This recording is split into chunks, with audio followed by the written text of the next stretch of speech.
Dear students, today we will discuss a topic may not be that common but quite interesting, operative procedure, but overall it is seen in females.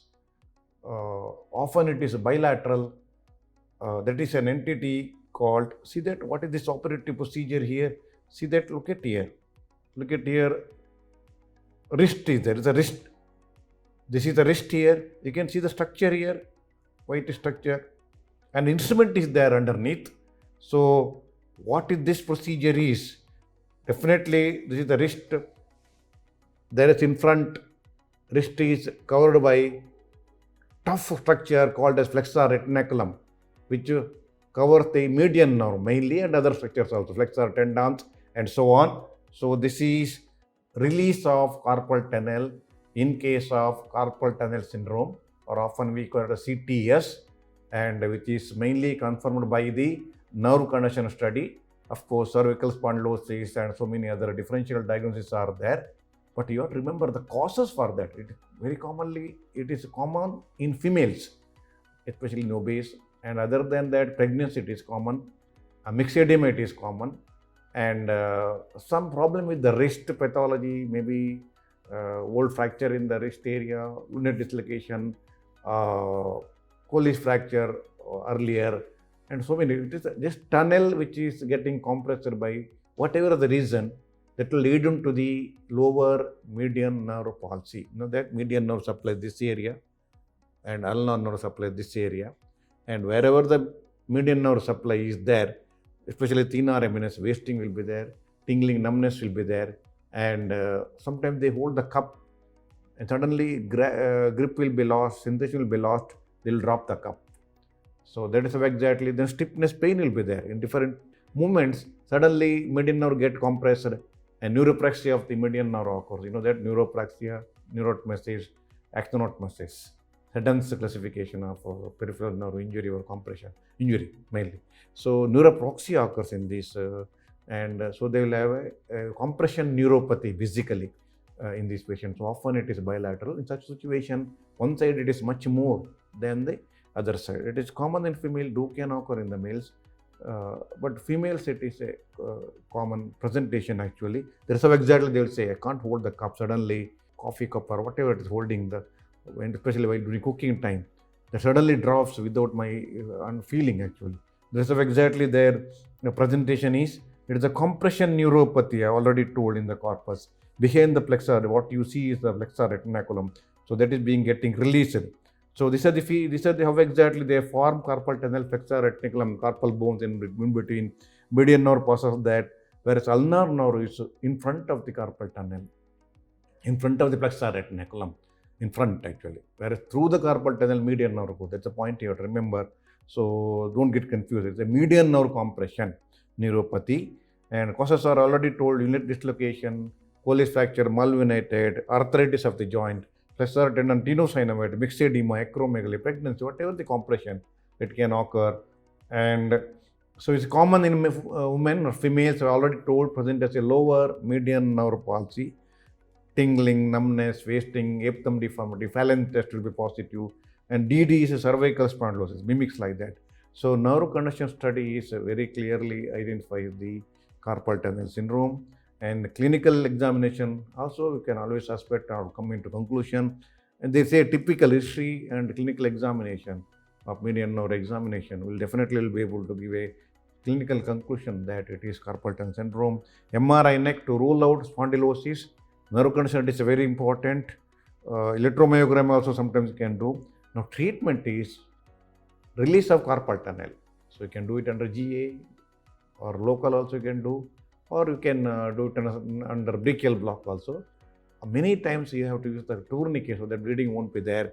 So there is a line called Kaplan's line, like this when you hold that line, and through the Kaplan line where it line joins here, creased line, that is where exactly your incision extends. This is the flexor retinaculum. So you inside this skin, go deep, open the palmar aponeurosis, the tough fascia adherent to the skin is the palmar aponeurosis, the extension of the palmar is longest, and go deep again. Then you have to safeguard the palmar cutaneous nerve branch of the median nerve. So you have to safeguard that nerve, and then go deep and identify the flexor retinaculum, cut the flexor retinaculum. It will go to superficial and deep part many times. Cut the flexor retinaculum entire length and entire thickness. That's important. If you don't cut properly, if you partially cut, and symptoms will recur, your procedure is incomplete. So entire length, entire thickness, cutting of the flexor retinaculum is very, very important. You can see the nicely median nerve. You have to use put the instrument which guards the median nerve so that you won't injure the median nerve. It's a very, very crucial part of the step actually. There's a McDonald retractor is there. You can put underneath that, and many times we can use a mustard detector to detect the skin. So what is important? The McDonald retractor to safeguard the median nerve underneath. So once it is released, the symptoms will completely disappear. Patient will be okay. Only skin is sutured with the 30 or 40 ethylene or proline. Then usually compression bandage is applied for a few weeks. Sutures removed in 10 days, and some physiotherapy eventually will cure the condition. So other than that, whatever the pathology existing, suppose mixed edema is there, acromegaly, whatever the causes is there, that also should be addressed essentially, not just addressing the local factors as such. So that is about the carpal tunnel syndrome. You can always read my service manual of surgery. It is peripheral nerve chapter in detail. It is given, and also students request you to subscribe my YouTube, and also like the video, and also share the videos with your friends and colleagues, because this is very daily 5 to 10 minutes lecture, brief lectures are daily will be there. It will be very, very useful to update your knowledge, and so that you have a very clear idea about the surgical aspect. So the easier to learn daily, one topic, brief topic. So you will update your knowledge regularly, daily, day-to-day basis. So we share with your colleagues, friends, and always go through this YouTube channel, subscribe it. So that is very my sincere request. And along with that, we have got a MCQ, and Fallon test is used in. So these are the 4 answers, A, B, C, D. Put the right answer in the comment box. I acknowledge your answer and appreciate your answer. And next MCQ is Kaplan's line is the line used in surgery of A, B, C, D. Find out the right answer. Again, put in the comment box. I acknowledge your answer. Again, remember, please subscribe my YouTube channel, and share with your friends, and so that upgrade your surgical knowledge as such. So quotation of the day is, a friend sees your smile, a best friend sees your pain behind your smile. So best friend is always with you, whether you are good or bad, in your help. That is a beautiful quotation which you many times come across in your life. So that is a carpal tunnel syndrome.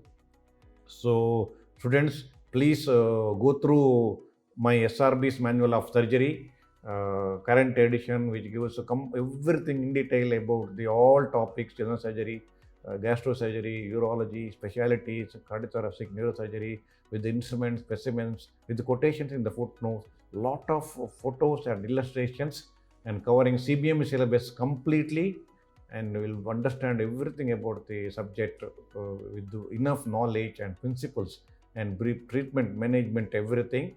So please, you have SRB's manual surgery to have your entire subject knowledge, and also my clinical methods in surgery, which is mainly how to examine different patients like hernia, general examination, thyroid, breast, abdomen examination, and different systems, briefly orthopedic also, with the instruments, specimens, images also, with the videos of the examination of each chapter, like hernia examination, breast examination is there, thyroid it is there, like that, everything it is there, even rectal examination, abdomen examination, spine examination, all these things, what is required for your exam, for your practical exam, it is very, very useful.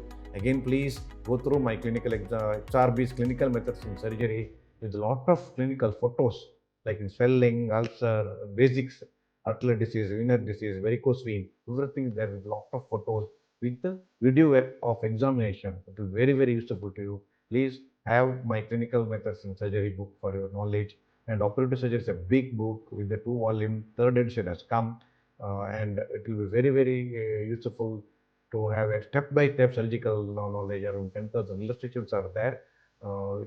Any surgery, if you want to do, you can always go through my book, step by step, understand, then you can do the surgery. So all surgeries, small surgery to the major surgeries, everything is covered as far as general surgery is concerned. My tissue approximation, 100 pages book, small and plus, with the videos of how to do suturing of different areas, skin, different tissues, muscles, GI, and laparoscopic suturing with the video demonstration beautifully there. That also you can go through that. So, student, also subscribe my YouTube channel and put the liking, and also share my YouTube channel with your friends. It will upgrade your knowledge, and daily lectures are there. And over that, once in 2 weeks or a week, regular intervals, live sessions are there where the students will present. Other than me, senior professors are there who will interact with you live. So case discussion will be there. You can always put your question in the chat box, get the proper answer with the proper interaction. It will be a very good knowledge about how to prepare the exam, how to present a case in the exam. So all those cases, interactive cases, exam cases will be there, discussion like hernia, thyroid, test, and with the entire discussion in detail, how exam is conducted will be there. So very, very useful. So live session, please join. And also we are giving certificate for the live session. Whoever join live session, it will be very, very useful for your future career. So students, I hope you have understood this lecture very well. Thank you so much.